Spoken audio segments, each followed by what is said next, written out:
All right, awesome. Our third speaker today is Ms. Suneeti Dash. Student Dr. Suneeti Dash is a Joplin Anatomy Fellow from Macomb, Michigan. During undergrad, she majored in biomedical sciences and anthropology. Her senior capstone project was focused on providing domestic violence awareness training to pre-medical students. Student Dr. Dash is currently interested in pursuing a career in emergency medicine. So with that, take it away. So I just want to take some time to thank the KCU Research Symposium for allowing me to share my research with everyone this afternoon. And as Anne-Marie said, my name's Suneeti and I'm an anatomy fellow here in Joplin. And today I'd like to take you through my research project, a cadaveric study on intercostal neurovascular bundle variation within intercostal spaces. So we chose to look at the intercostal neurovascular bundle because it's relevant to chest tube insertion. And if you look at this image off to the right, you can see the intercostal neurovascular bundle. It has three structures: a vein, artery, and nerve. And that typically runs in the costal groove within each rib. And so oftentimes physicians will use a chest tube to reinflate a collapsed lung if there's fluid, air, or even blood. And some of the common complications that can occur when they insert chest tubes are intercostal arterial hemorrhages. It can also cause AV fistula to form. And finally, the most common complication that can occur is chronic neuralgia. And so our hope is to study the intercostal neurovascular bundle location within that intercostal space and see, does it truly run within that costal groove? And if not, where is it located? And how can we use that information to decrease the complications that clinicians will face when they're inserting these chest tubes? As we did our literature review, we came across the triangle of safety. This is used globally to train physicians, and it shows physicians where they can safely insert chest tubes to reduce complications. The borders of the triangle of safety are landmarks that we use to model our case study, our presentation research off of. And so anteriorly, we have the lateral edge of the pectoralis major. That references where our anterior axillary line should be. Inferiorly, we have the fifth intercostal space. Laterally, we have the lateral edge of the latissimus dorsi. That is in reference where the posterior axillary line should be located. And then finally, superiorly, we have the base of the axilla. And when clinicians are trained in inserting chest tubes, they're told that the fifth intercostal space at the mid-axillary line is where they should be inserting that chest tube. As we did our lit review, we came across a study that was done in 2005 by Dr. Raitt and his research team out at Cambridge University. And we wanted to model our research project after his. They studied the location of the intercostal neurovascular bundle as well within the 4th through 6th intercostal spaces. And their data supported the conclusion that the intercostal neurovascular bundle is located a lot lower than the subcostal groove. And so if you look at this image off to the right, you can see the vein, artery, and nerve. And this is where the costal groove is located. And these three structures are located a lot lower than that region. They determined that the safe zone is located 50 to 70% of the way down in the intercostal space. And finally, they also looked at the order of these structures. Medical students are often taught that the most common order of these structures is vein, artery, and nerve, superior to inferior. And that also was supported by his research study.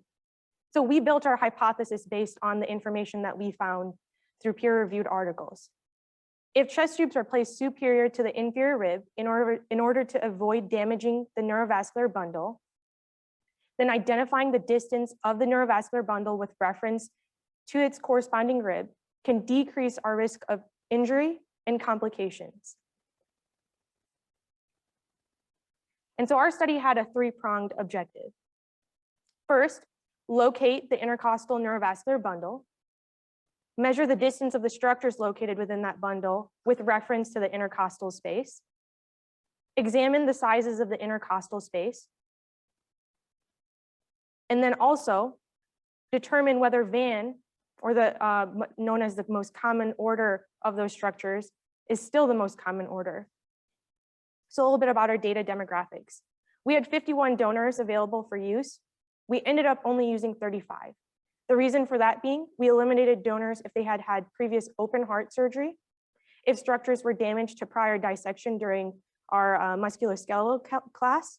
And then finally, if the rib cages were fibrous from either COPD or any other pulmonary complication. We had a total of 12 females and 23 males within our data pool. The average age of the cadaver would be 77.31 years old, with the youngest donor being 50 years old and the oldest being 103. So how did we prepare our cadavers for dissection? We measured the length of the clavicle. If you multiply the length of the clavicle by 3/4, that gives you the location of the anterior axillary line.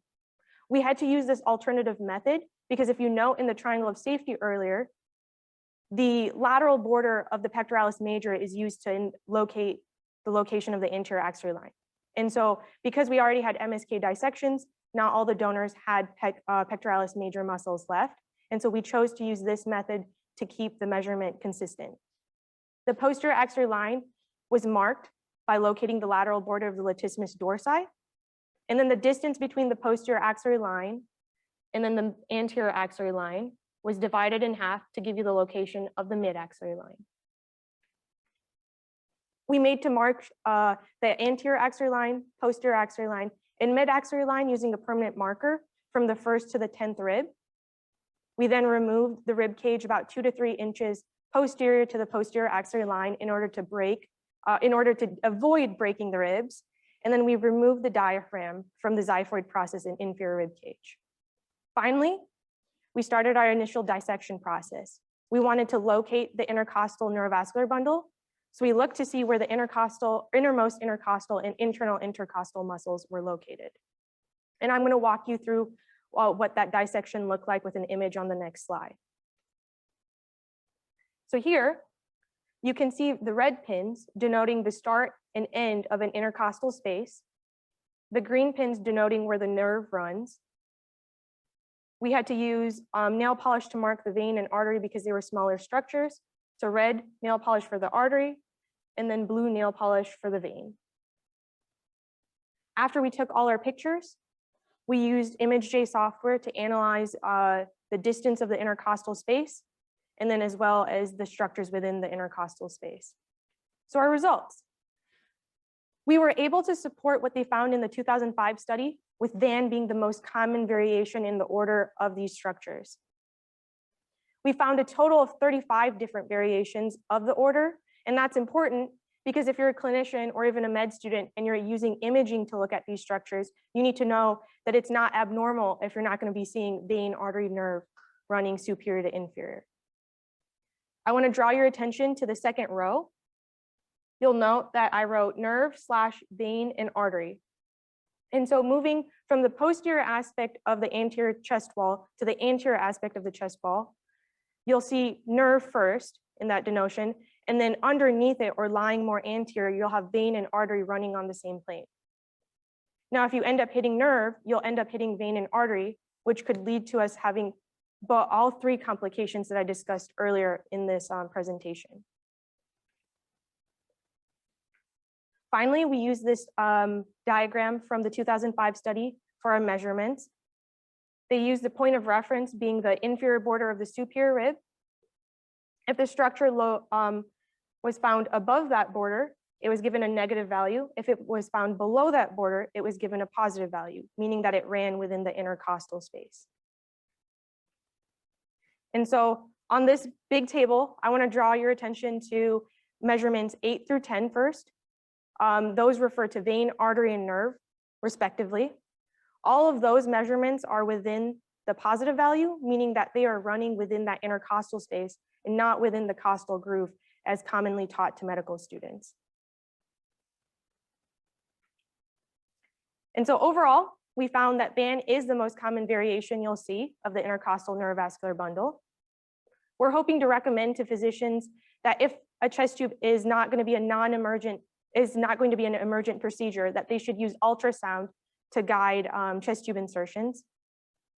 We're also recommending that medical students be taught that VAN is not the only common variation of this bundle.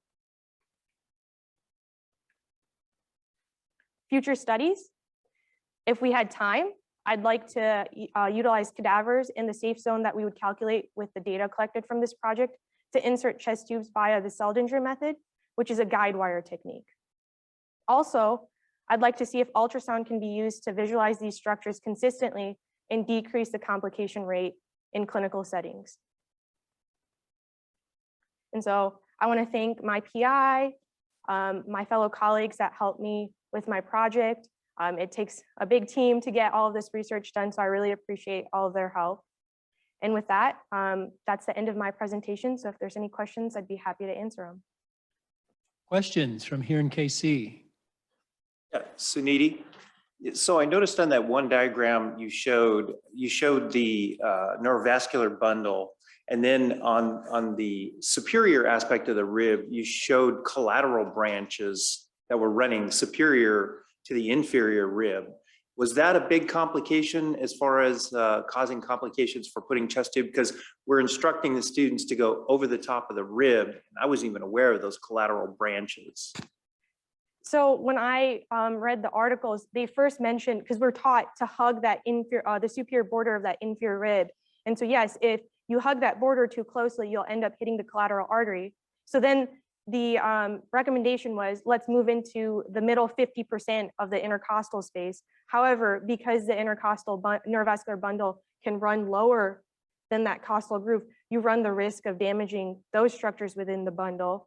And so that was the purpose for the 2005 study, was to see where exactly can we pinpoint that safe zone so we're not hitting the collateral artery and causing hemorrhage through that structure, and then also not causing hemorrhage through the intercostal artery as well. Thank you.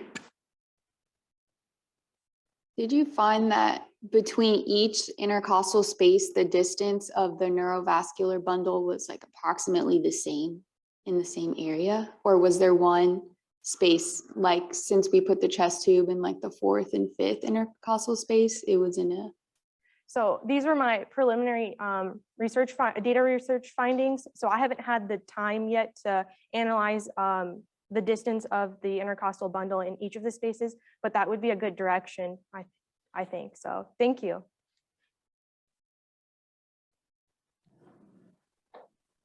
I think I heard you mention 35 variations of the neurovascular bundle, but with 3 opportunities, what accounts for the variation? Were there some missing?